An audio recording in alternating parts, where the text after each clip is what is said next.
Hello everyone, Storm 101 here.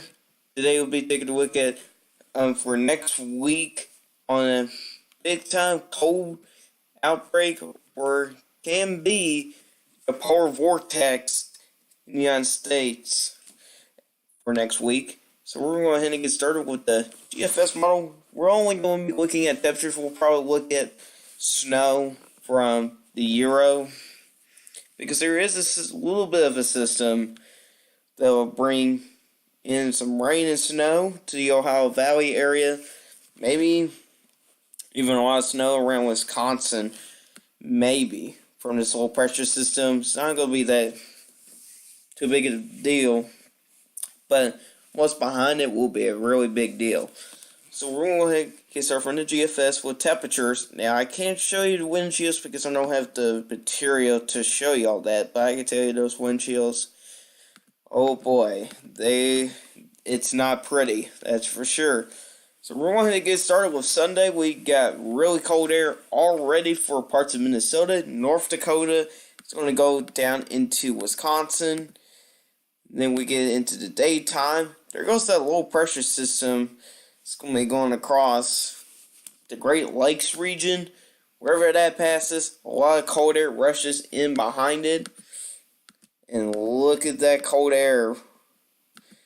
Negative 36 in south central Minnesota.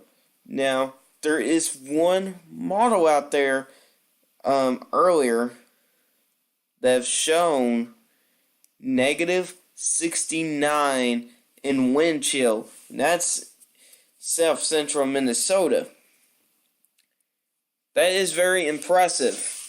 Now, I don't think we'll be seeing wind chills so low like that. I mean, that's extremely dangerous. Cold weather you're talking about there. There's even a negative 42 degree mark in south central Canada. There you go. There's even negative 39 in southeast central of North Dakota as well. And that really does stick around. If you want to know what this pink line is, that's the freezing mark, and that's 32 degrees there. And there you go. Into February 1st, all that cold air is really going to hit northern Florida, 37 along the state line. So Florida looking pretty daggone cold. There could be a chance of snow, but it's just very low at this point. But we can look at the precipitation from the GFS here. Well, we're only going to do snow. So as of right now, this is just from the GFS, which is at this point a bad model. That's why it's going to get replaced by the FE3, which we'll definitely check that out. So the best area for snow for right now is parts of North Dakota, South Dakota, and Minnesota. Especially for Wisconsin, parts of the Northeast, and Michigan. Now, wherever we get, trying to figure out what I was about to say there. Wherever we get a setup like this for cold air, those Great Lakes, the snow lake effect snow will definitely turn on. Especially for areas over here where the winds will shift. Now, the most snowfall to us so far is going to be in upper New York State with that lake effect snow.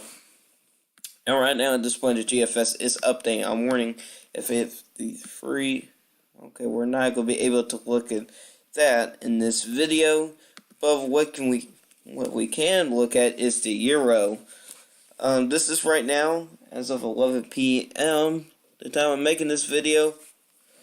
You can tell about that very cold air. We can click. Yeah, here you go. Negative 18 degrees Fahrenheit. And we're going to go ahead and skip into, I think it's Tuesday. Haven't been looking into models lately. So there's Tuesday 1 p.m. That cold front has passed. You can see there's 50s and upper 40s in front of that. In the back, cold air really rushes in there. Now, when you get something like this, we had two systems here in Kentucky that we have this before. we get rain first. And then when you get that cold air rushing in, you get a flash freeze. We had this is gonna be our third time getting this in Kentucky. If we go to the middle of the night of Tuesday, look at all those cold temperatures going way up there in parts of the Midwest and Northern Plains region. Negative 25, maybe. Now, look at the highs for Wednesday. Negative 26. That's for a high at 1 p.m. At 6 p.m., seems like it did not shift there. Let's go up to 5 a.m. We get even more cold air. Look at that, negative 40 for Bismarck, North Dakota. Extreme cold air really rushed in. I think Thursday is going to be the coldest time, I think. The Euro seems to be a little bit weaker on this.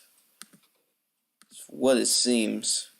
No, that's not what I want to click on. Actually, you know what? Never mind. It's not that weak. 8 a.m. on Friday morning. Now, let me tell you something, guys. When you get temperatures this cold, very dangerous for the morning. If you don't have school, somehow, in the morning with temperatures like this, be sure there are in layers, because you could get a frostbite in just minutes. So, it's going to be very dangerous. Now, most likely school will be closed, especially for these states up here, just because of the cold weather. It's not for the snow, it's actually for the cold weather itself. Now, the last time we actually had this polar vortex come down in the United States was actually back in February 2013 or 14. It's somewhere in there. Now it's a little bit ago. So we're going ahead and go into Friday. Now that cold air kind of starts to retreat back up to the north, and we're going to see what happens later on. There's Sunday. So that cold air kind of sticks around the Great Lakes region. So it's basically just these areas here in particular to watch. Parts of the Ohio Valley, the Great Lakes, the Midwest, and the Northern Plains. That's just the main areas to watch. Maybe parts of the Central Plains as well. With this, let's take a look at snow, because snow can make things colder. That's for sure. So here's the next 10 days here. You can see here that lake effect snow. Maybe up to 2 feet of snow. You can see other areas of lake effect snow, like around Lake Michigan. Maybe up over a foot or more. Same over there. And there is a decent some snow for the Dixie Alley in the Tennessee valleys there. So not really looking too much snow to look for, except for the system that will be going for the Great Lakes region and down here around the Ohio Valley region, which it can produce 1 to 3 inches of snow, which I think is the next 5 days. Yeah, there could be isolated spots, could be up to 4. Now, this is something we need to look closely, because wherever this thing puts the brakes on, if it shifts northeast, like snow all the way from around Louisiana up to the northeast, you could be looking at a potential winter storm there. Now, I don't know if it's going to happen or not, but if we get that kind of type of setup, yeah, you'll get a potential winter storm for states like Tennessee, Kentucky, Ohio, West Virginia, Pennsylvania, maybe even parts of northern Mississippi as well could get onto this here.